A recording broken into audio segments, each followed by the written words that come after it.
I will say this, our internet went out this morning, so I kind of had to throw things together last minute with the PowerPoint and hand copy all my notes and stuff down, so had to do things a little different this morning. But we are going to be starting on the second book of the Bible. We're going to get started on Exodus this morning. And all right, so in Genesis, we talked about the fall and we talked about creation and stuff.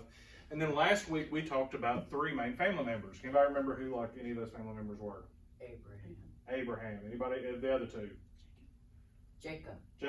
All right, and thank you, Tonda. And anybody? And who can remember the middle son? Ezekiel. No. Ham? Huh? That one person. That one person. Yeah. Okay. Was his name Ham? Like in the Isaac. Bible was Ham? No, that's Noah's son, Isaac. Yes. Good job. All right, and what was Jacob's other name? Jacob. Abel. Starts with an I. And Oh, who? Jacob's other name. Oh, sorry. Israel. Israel. Yes. Okay. So, and this was like the family. Like the first part of the book of Genesis is about how the human race started, and then the second half of the book is about how the Hebrew race started. Now, in the beginning, whenever God starts talking to Abraham, He makes two promises to him. He first tells him that He's going to make him his family as the sands of the earth, meaning He's going to make a lot of them. Exodus is where that promise starts. Then we also see that he promised him, and He said everybody that would ever be born would be blessed through you. So, and we know that promise is Jesus, because from Abraham and his line comes Christ. So, at the end of the book of Genesis, we see that Israel and his household, his 12 sons, and his entire household, his workers, his distant family, and everybody come to Egypt, and they get a big plot of land. And from Genesis 50 to Exodus chapter 1, there's like 400 years that passes. It's a fair amount of time that passes. And this book is broke up into really two sections, and we're going to cover both. We're going to cover them in 2 weeks, and then starting next week, we're going to take like maybe 2 weeks to cover 3 entire books.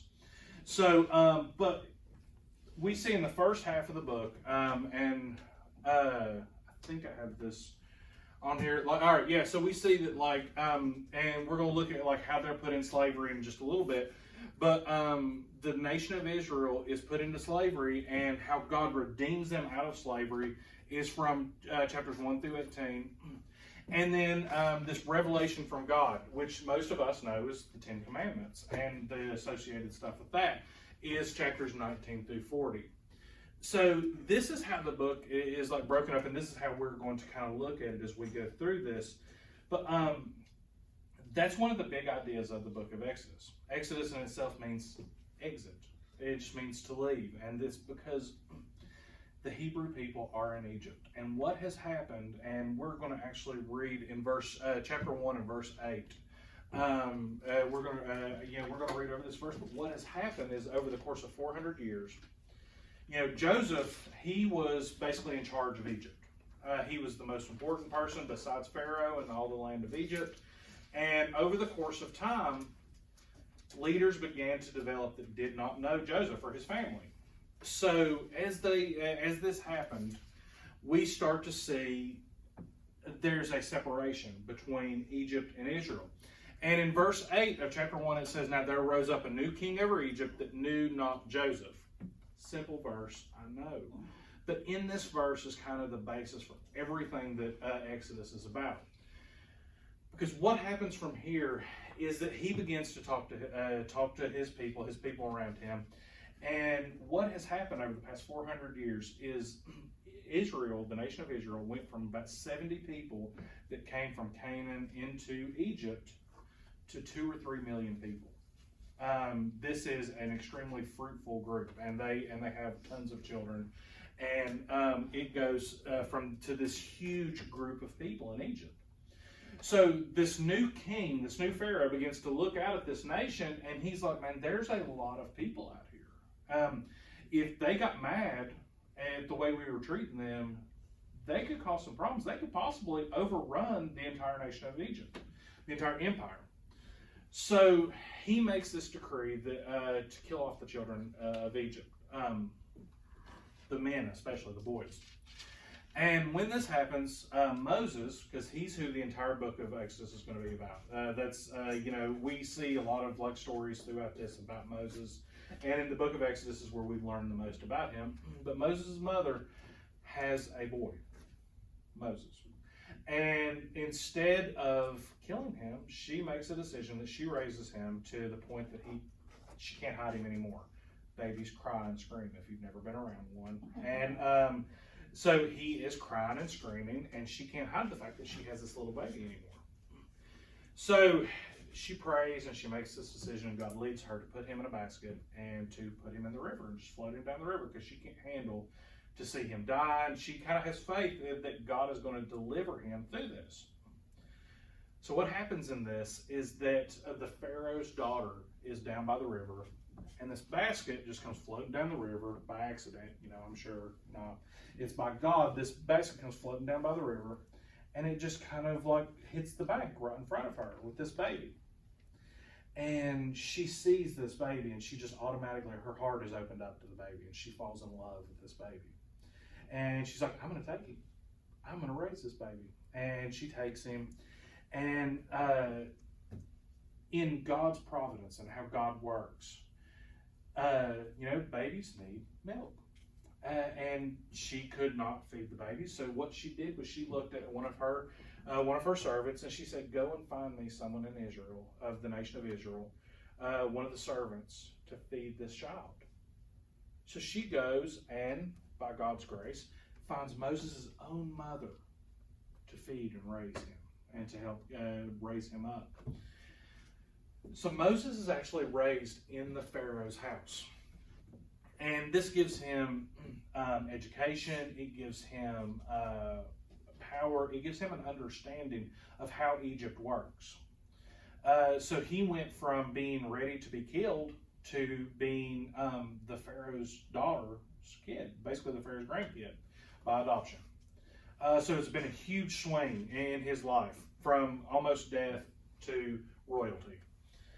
And what goes on happening here is that Moses, and he realizes as he grows older that he is an Israelite, he's a Hebrew. And he sees one of Pharaoh's soldiers beating an Israelite, just half to death. I mean, just for no reason. It's like if Luke is an Israelite and I'm just wailing on him, just because he's sitting there, and I'm just like, I don't like the way he looked at me, so I just started whooping him. And then Moses came by, and he saw this, and he's like, man, this isn't right. And in anger, he killed me. He killed the Egyptian. And when he killed the Egyptian, he didn't just kind of like, he didn't make a defense for it or anything. He buried him, and he hid the crime that he did. So when he did this, the Egyptian was found eventually, and Moses fled. And he actually fled. And there's a number that's thrown around in Exodus a lot, and it is 40. And he goes out into the wilderness for 40 years. And he begins to be a shepherd, and he raises sheep. He meets a woman, and he works with his father-in-law, and he raises sheep, and he's living this life. He went from royalty to being a shepherd, which in this time was not the prime job of anybody. People did not really, it definitely was not a highly looked upon job, and it was a dirty job, it was a hard job, but we see that here in a little bit, this prepares him for what's coming next.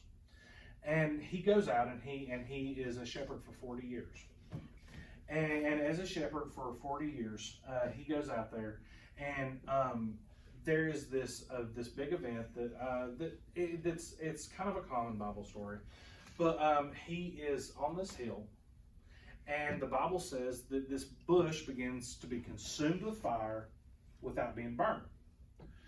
What that means is simply this: if we're talking about this chair right here, and we say that it is consumed with fire, most of us are going to think that the pads are going to burn up, that if the fire's hot enough that the metal might even melt, and that's what we think of as consumed with fire. This bush there is flames coming off every square inch of it. But there is no damage at all to it. This is like really similar to the story of Daniel. We see later when his three friends are thrown into the fire, there's fire all over the place, but it says there's not even a smell of smoke on them. There's fire, but there's no damage. So we see this story. It's called the burning bush. And Moses is up on this hill, and we'll read. Actually, I'm getting ahead of myself. But Moses is up on this hill. This bush is consumed with fire, and it begins to speak to him. Now, all right, let's be honest for a second. If you guys are in your backyard and a bush catches fire and starts speaking to you, you're probably gonna like take a step back and be like, "Yep, this is it. I've lost it. I've lost my mind." I would. Maybe some of y'all, maybe that's like y'all's weekend hobby or something like that. I don't know. But for me, I'm going to take a step back and I'm going to think I lost it. This is such an unbelievable thing. And it's such a powerful thing. The Bible doesn't actually talk about Moses' question. It happens, and the voice from the bush calls out to Moses, and Moses just straight up, he doesn't run, he doesn't get scared, or I'm sure he's scared, but he doesn't like second guess and think, man, I've hit my head on a rock, I'm dying. But he says, here I am.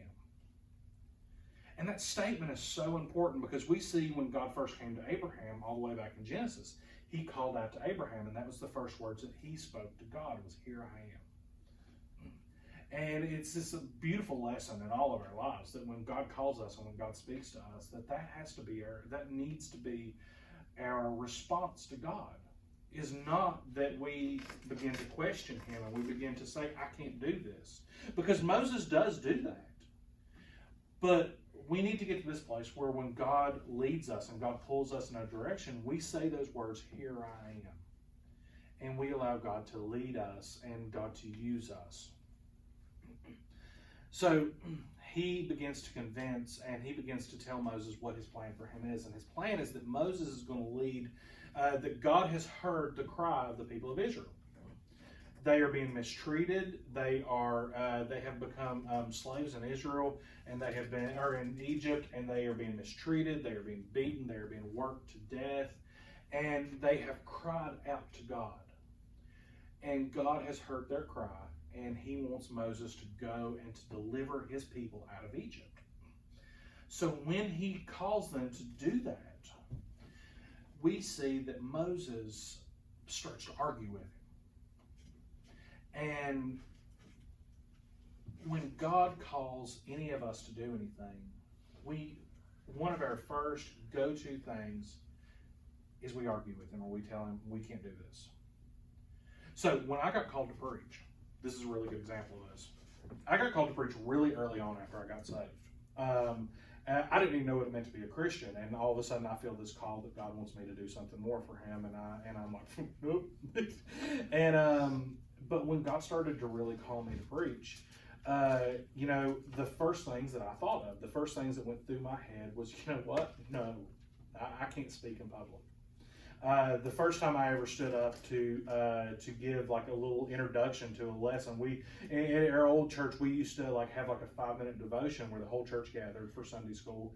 We would have like a 5-minute devotion by someone, and then everyone would split off and go to their classes. Someone asked me, the guy that was over the Sunday school asked me, he was like, "Would you like to do this?" And I said, "Yeah." And then I was like, "What did I just say?" And I realized that I had never spoken in public really before, and I just agreed to speak in front of 100 people about something that I don't really know anything about. And so I freaked out, and I was like, well, I've already said yes, I can't do it. And I got up there, and I had three little pages of notes, cram-packed. And I got up there, and I'm a slow reader. If y'all don't realize that about me, I read very slow. And I got up there, and I have never read as fast in my life. I got up there, and I was like, I was like a typewriter. And I was like, and got done 2 minutes, and I looked like I was dancing. I was shaking so hard while I was doing it. And if you can't guess, this didn't help my encouragement that I could do this all the time. So I did this, and that was how I started speaking in public. That was my first lesson that I ever gave. I argued with God for like 4 years about this. I know, super faithful. Some of y'all probably have checked out now, and you're like, he's not even a Christian. But no, I argued with God for like 4 years about this, and it finally got to the point that I could not argue anymore, and I surrendered my life to it. There are people all the time that when God pushes you to do something, whether it's a major calling in your life, or maybe it's even just, hey, invite that person at the cash register to church. The first thing that goes through her head, no, I can't do that. And you start to come up with excuses. So Moses, in this moment, man, he begins to give excuses to God. And he tells God, he's like, man, God, I can't speak. I stutter. How am I going to get up and speak in front of people and lead people? And God gave him the correct response. I made your mouth. I know what you can do. And this is really kind of a funny exchange. You ought to go read it when we get done. But he's like, I can't speak. I was like, I made your mouth. Yes, you can. And he's like, I can't do this. I can't do this. And they go back and forth on this. And God finally, and it's almost in this act of frustration, he says, all right, fine. Your brother Aaron is coming up. We're going to make him speak, but you have to lead. You have to do it. And Moses finally, begrudgingly says, okay. And see, this is an amazing lesson too, because sometimes we pass off on stuff, and God gives part of our blessing over to somebody else because we pass off on it. Moses was always meant to be the initial leader and the complete leader, and he was supposed to be the one that reaped all the blessings and all the benefits, the heavenly benefits from all this. And because he kept pushing it off, Aaron got included in on this, and it changed kind of what God's plan was in all this. But he tells Aaron, all right, you're going to do this. And then he says, well, when I go before the people of Israel, and I tell them that I've been sent to lead them out, who am I even going to tell them that is going to lead me? See, for 400 years, they've been in Egypt, which is this pagan culture that has a god for everything. They have a god for the chair. They have a god for the carpet. They have a god for the stage. They have a god for the air, for the sky. They have a god for everything. So there was a lot of confusion when it came to who they were serving. So he's like, who am I going to tell them that God, who am I going to tell them that sent to me? And it says in Exodus 3:14, it says, and God said unto Moses, I am that I am. And he said, thus shalt thou say unto the children of Israel, I am, hath sent me unto you. This is such an unbelievable statement, because what he's saying is that God is saying, this I am that I am, he's saying, I am existence. I am everything. You're not talking about some measly God that is a God of the metal folding chair. You're not talking about a God that is the God of Mondays. You're talking about the God of everything. This statement, and we just don't have time to get into it, this statement is unbelievable. This is what sets God apart from all the little g, the false gods that Egypt served. So he's telling him, you go to the people of Israel and you tell them they're not being called by the statue in the corner, but the capital G God, the God of everything, the God of Abraham, the God of Isaac, the God of Jacob, the one that set up your entire community. He's the one calling you out. He's the one calling you to come. And at this point, man, Moses gives in. And he's like, all right, okay, we'll do this. And God gives him 2 signs to go to the Pharaoh with. Because remember, back in the first verse, the Pharaoh doesn't know Joseph. He doesn't like the people of Israel. He tells him, take your staff and throw it down on the ground. So he throws his staff down on the ground. And when he does, it turns into a snake. And at this point, I have a stroke and die. All right, I'm done. And then in all this, God tells him, hey, he sees it, he freaks out. And God says, all right, reach down and take it. And at this point, no matter what hell has happened, the burning bush and everything, I'm out. I'm not touching the snake. But that is my faith, okay, guys? But he tells Moses, reach down and grab the snake. And Moses, in one of the greatest acts of faith in the entire Bible, reached down and he takes the snake. And it turns back into a staff. So he has this sign that he can show Pharaoh that this isn't just a man that is talking about that trying to lead a revolution. This is a man sent from God.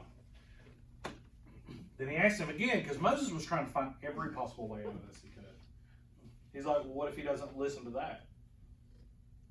And he's got a robe on. God says, all right, take your arm and stick it in your robe. Pull it out. So he does. He sticks his arm in the robe, and he pulls it out, and his arm has leprosy. And he freaks out again. And I die at this point. Like, I can't imagine what he's going through. But he looks at it. He has leprosy on his arm. You know, he's like checking everything else now and like looking to see if his whole body has it. But it's just his arm. And God says, all right, put it back in. He puts it back in his robe and he pulls it out. And it's all good. It's back to his normal arm. So he sends him with these examples to go and to show the Pharaoh. So Moses, he finally agrees after what's a pretty healthy argument with God, as insane as that sounds. And he goes to Pharaoh, and he makes this famous movie quote that's actually from the Bible, "Let my people go." And he throws down the staff. And Pharaoh, he actually calls in magicians. He calls in his supernatural people. And you know what they do? They do the exact same thing. And then he does the leprosy, and Pharaoh tries to match that. But then we see something huge happen. And this is one of the big things, and we're not going to spend a huge amount of time on all these, but there are 10 plagues. What is it, Alicia? I'll have to tell you later. Okay. I forgot there's a story in between all that. All right. So this is how God uses Moses to do these things in the nation of Egypt to convince them to let him go. He goes the first time. He says, "Let my people go," and he won't do it. He says, "Okay, if you don't do it, all the water of the Nile is going to turn into blood." He's like, "No, it's not." And it does. And Pharaoh makes a decision, and he waffles on this. He goes back and forth, and he says, "Well, we'll talk." Then he comes to him a second time, and he has these frogs everywhere. All the, like, in beds, and, jumping out of their, like, food pots and water pots and everything. I mean, it's a mess. There's frogs everywhere. Then a third time, there's lice everywhere, all over every human, all over every animal. It is just thick with lice all over the place. The fourth time, there's a swarm of flies. I get mad when there's a single fly in the room that will not leave me alone. And this is like, have you ever seen in like movies where it's like stuff is covered in flies and stuff like that? Times 10 is what we're talking about here. Enough to drive you literally insane. So there's a swarm of flies. The fifth one is a disease that begins to kill all the livestock. And I want you to think about what this is doing to Egypt. This is not just an annoyance, but this is actually rocking the entire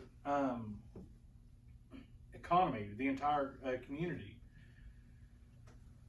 So the fifth time disease is there and it kills all the livestock off. All right. Then the sixth time, boils and sores on the people and animals. All right. I get the most annoyed over the littlest thing that will bother me, that will like cause me to itch or will hurt. It drives me insane. If I get one little thing of poison ivy or something like that, that's the only thing that I will think about. These boils and sores, they were all over the people. They were all over them, so they were hurting constantly. It was all over the people, the animals that were left. Then, and the next time, hail comes and it destroys all the crops. So it has wiped out There's been a disease that has killed the majority of the livestock. The animals that are left, they're covered in boils and sores, and it's just, and I know it's awful, and I'm an animal lover too, but this is for the greater good. Hail comes and it destroys all the crops. Hail big enough to do that is going to cause some damage to the city, to the people, to the animals too. Then, locusts. Locusts come and it covers everything. And locusts eat up the last of the vegetation that there is. The ninth one is there's this thick darkness. And it's not like when we talk about a thick darkness, we like to think this. It's like, oh, it's dark in here. Man, I can see every one of y'all. All right, this is not dark. Even if we close the blinds, it's still not that dark. When this talks about thick darkness, this is talking about a darkness that you cannot see beyond. It's like if you take we've all been blindfolded in some way, in a way that like you can't see anything. Not the blindfold where you can still kind of see shapes and images and stuff, and you're like, oh no, I can't see anything, and then you act like everything's cool. But the type of blindfold that you cannot absolutely see anything, that type of darkness. For 3 days and 3 nights, the entire nation of Egypt is completely dark, and they cannot see or do anything. And I also think, and this is not clearly said, but I also think that like if they take a torch and they light it, I think like this is beyond that. Like it's not going to help, because a lot of people are like, so what? I'll get a flashlight. It'll always be good. I think that it just gets that. That's part of the thickness, is it just kind of even eats up the light. But lastly, the death of the firstborn. He comes in and he tells the Pharaoh, he says that tonight, anybody that is the firstborn of each family is going to die if you do not let my people go. This, and by the way, this is not God being just cruel to Egypt. Every time he gave him a chance, and he said, "Let my people go." And every time it says that the Pharaoh's heart was hard, and that he would not let them. So he tells them the firstborn of every person in Egypt is going to die.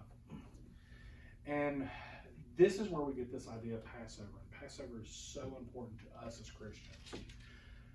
What happens is that he tells the nation of Israel, all right, tonight the firstborn is going to die of everybody, not just the Egyptians. But there's a way that you can avoid this. You have to make a sacrifice of a lamb. And you have to take the blood of that lamb and you have to put it on the doorpost of your house. And you have to cover that doorpost with your house. And in the scriptures, it says that where the death angel, the one that's going to come and take the firstborn, where the death angel sees the blood, it will not take the life. This is this picture and this is this image of Jesus. Because Jesus was the Lamb of God and that he gave his life for us as a sacrifice, that's the blood that is, in essence, over our doorpost. And that we are safe because of. So the Passover is this beautiful picture of Jesus' protection and Jesus' salvation on us. And you see that throughout the entire Bible. It continues to be this picture of the coming Messiah. And they didn't even totally see that. They just saw this was an opportunity to save their household. So the night came, and the nation of Israel, they protected their firstborn with the blood, and death came to the firstborn of every family in Egypt. And at that point, the Pharaoh finally broke, and he said, "Okay, get out, leave," and he let them leave, and they go out into the wilderness, and God continually provides for them. He provides food. He provides food through manna, which is this like little honey wafer thing that they would wake up in the mornings, and it would be on the ground. So God fed them this amazing like heavenly food every day. And the nation of Israel was like us. They were spoiled, and they were like, "That's not good enough. We need more." God's literally dropping food onto the ground every morning for them, and they're like, "Listen, I want a steak. I want some meat." And that wasn't good enough for them. So God sends quail because he's blessing his people. He provides that for them. The people are thirsty and there's no water where they're at. So Moses goes over and he hits a rock with his staff at the leading of God, and water begins to come out of a rock and begins to nourish the people of Israel. It also says, and I think this actually says it on down later, that their shoes or their clothing doesn't wear out. We see this later that they end up wandering for 40 years walking. And through that time, their shoes don't wear out, their clothing doesn't wear out. God kind of sustains all that. So they go out into this wilderness, and this time in the wilderness is this a really important time in the nation of Israel, because it's when they have separated. It's when God has redeemed them from Egypt and when they've been separated, but there's still, and we kind of see next week what happens, there's still some punishment that they have to go through, because they're not just blessed because of who they are. And a lot of times that's kind of how we think. It's like, man, God blesses me just because of who I am. But we still have to act as followers of Jesus. We still have to grow in that relationship with God. Because even though we are blessed, and even though we are saved, and even though we are one of God's people, God deserves our very best. So we still have to act that way, because there is punishment outside of that. Do you have a question? Oh, sorry, I thought you kind of your hand up. But so we see that even though God sustains them and God gives them everything that they need, there's still requirements on them. And they don't always meet those requirements. They don't always live up to them. And then starting next week, we're going to start looking at kind of what happens from this point with the 10 Commandments, and how they continue to fall, and how they continue to mess up. And some of my favorite stories in the Bible are like next week. I'll be really honest. And there's so much crazy stuff that happens from this point on.